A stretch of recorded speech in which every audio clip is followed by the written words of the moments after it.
This is the Installer Guy kicking with news, and today's episode is episode 8, sporting news.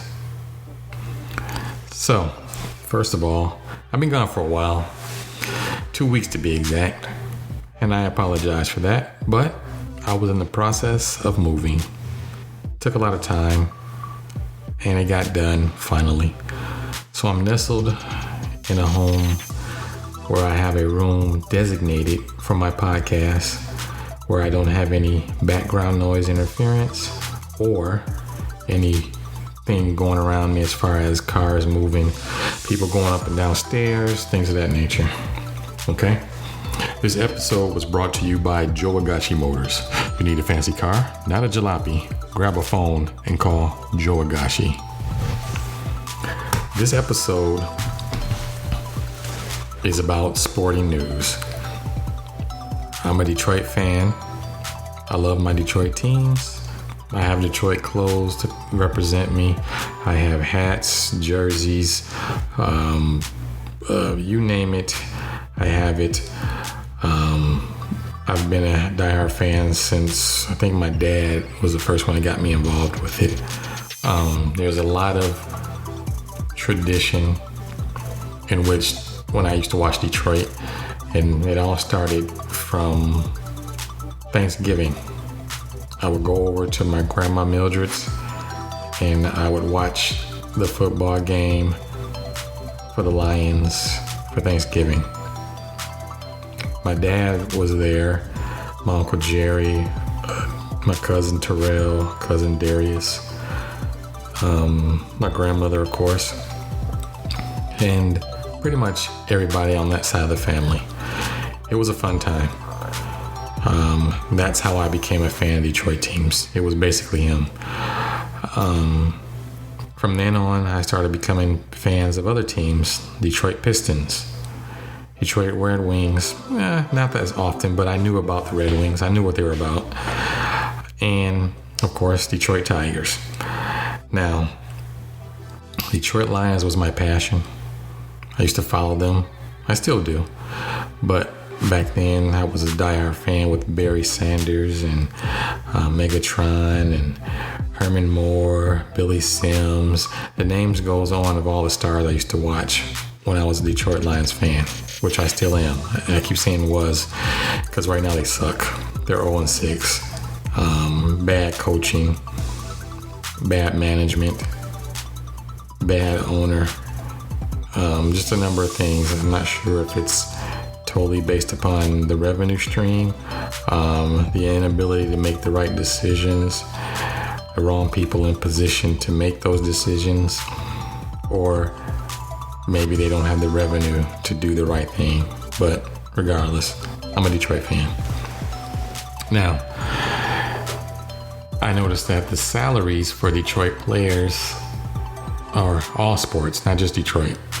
They've been rising.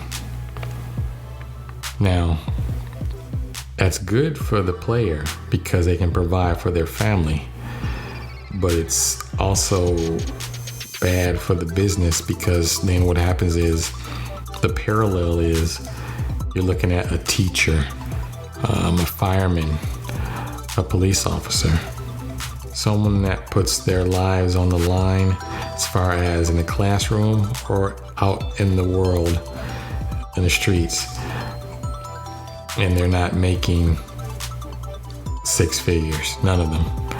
And the ones that do make the six figures have to be in top-notch colleges or administrative level positions that put them in that pay bracket. There are some probably that get close to the seven figures, but those are the ones that are in college. There's no teacher that's making seven figures as a teacher. But there's athletes that make seven figures, 8 figures. There's even other athletes in other sports like soccer, baseball, or even hockey, maybe even hockey, that are making even 9 figures. Soccer too, forget that. But I digress. It's just that the narrative is that entertainment sells. From sports to music to television, the big screen of film, those all pay because they're all about entertainment.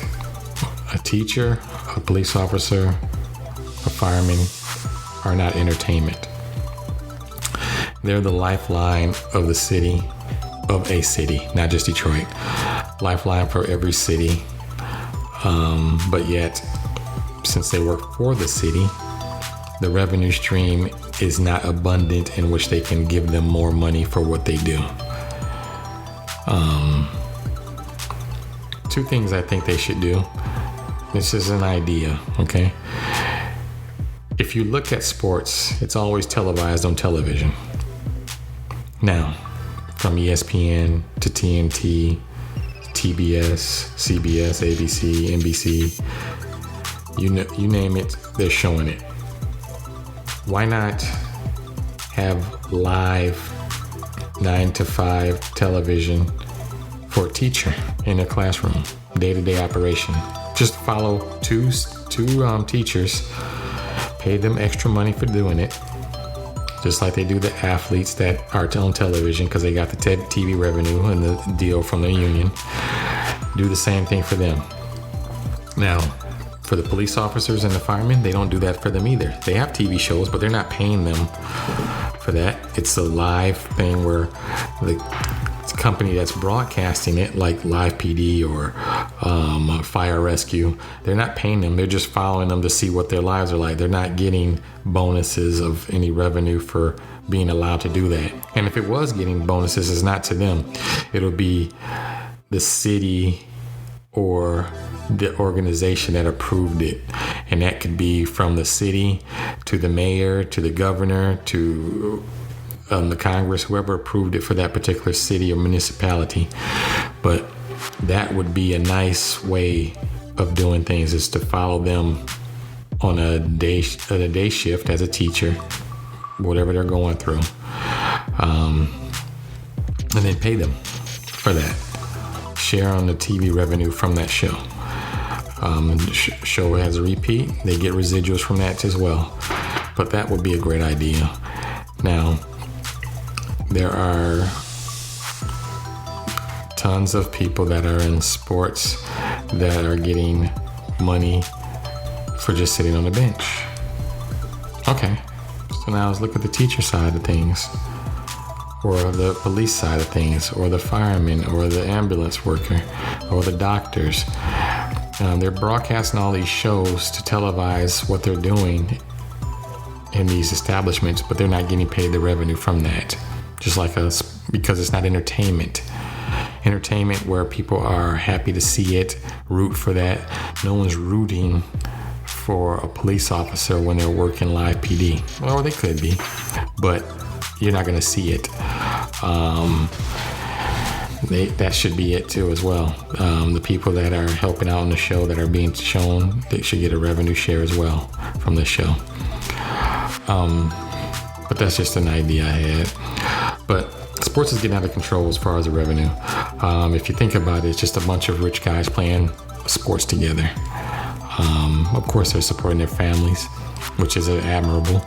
They want to take care of their family, their generation, second generation, third generation, make sure they're all set and well off. And then, of course, it is an enterprise for them to open up separate businesses of their own, be it owning a team after they retired, or opening up a restaurant or clothing line, or diving off in other things that help them build a revenue stream after the sport. So it's admirable and smart.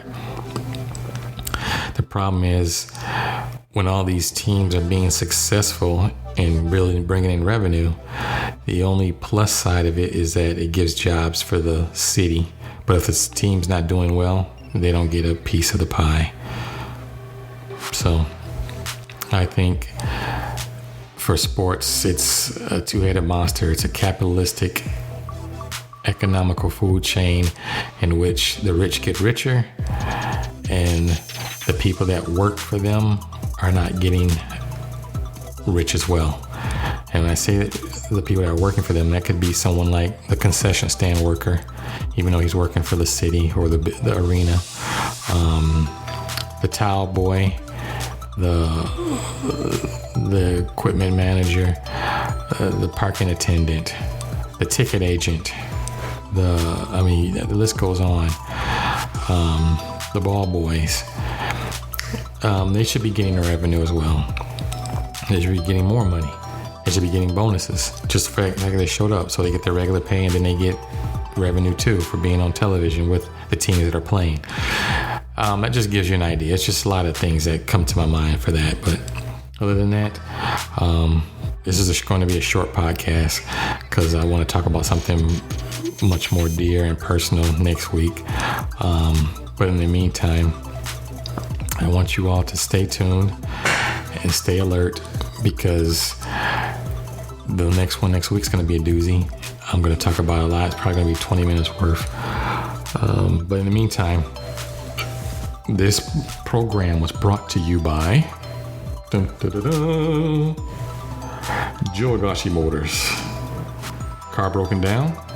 You need someplace to go? Reach for a phone and call Joagashi Motors. We'll put you in a fancy car with no fancy price. Remember, people, you rule the technology. Don't let the technology rule you.